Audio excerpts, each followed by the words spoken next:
Lâchez-la. Il s'en est pris à moi. Mains en l'air. Je veux voir vos mains. Reculez. Reculez, madame. Gardez les mains en l'air et reculez. Reculez. Ça va, j'ai un pouls.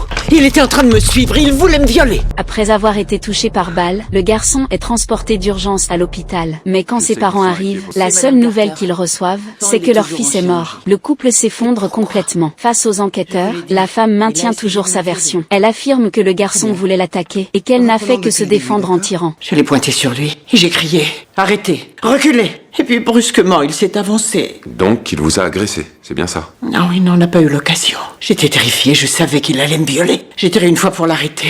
C'était horrible.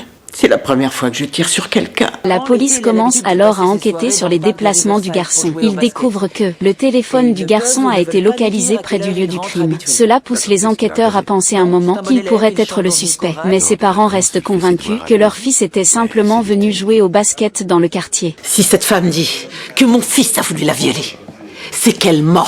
Cette femme a tiré sur lui de sang-froid. Alors c'est elle qu'il faut arrêter. Mon garçon, il n'aurait jamais pu faire ça. Alors que l'enquête avance, les médecins légistes découvrent un détail crucial. Au moment où le garçon a été touché, il se trouvait encore à une certaine distance de la femme, ce qui ne correspond absolument pas à la scène d'attaque décrite par celle-ci. L'inspecteur Benson retrouve ensuite la femme. Même après l'arrestation du véritable criminel, elle refuse toujours d'admettre son erreur. Au contraire, elle continue de prétendre qu'elle est la véritable victime. D'après le légiste, ce jeune homme Mécade se trouvait assez loin en fait, plus loin que dans vos souvenirs. Mais il n'était pas là, votre légiste.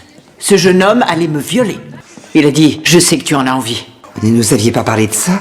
Parce que j'avais envie d'oublier cette phrase.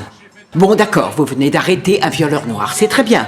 Et vous croyez que c'est le seul? Mais la police commence à enquêter sur son passé. Ils découvrent que cette femme avait déjà ciblé plusieurs personnes noires auparavant. Elle avait accusé des employés noirs de vol, les avait humiliés publiquement et leur avait même interdit de travailler en cuisine. Avec toutes ces preuves, les enquêteurs comprennent enfin que cette affaire n'est peut-être pas un simple cas de légitime défense. Derrière ce tir se cachait en réalité une haine raciale. Le soir où vous avez croisé, si ça avait été un homme blanc, ce soir-là, derrière vous, vous lui auriez demandé de reculer, vous auriez sorti votre arme. Objection! S'il avait été blanc, je n'aurais pas eu peur. Le fait que ce jeune homme soit noir et qu'il marche derrière vous suffisait pour que vous lui tiriez dessus. Non, je n'ai jamais dit ça. C'est tout comme.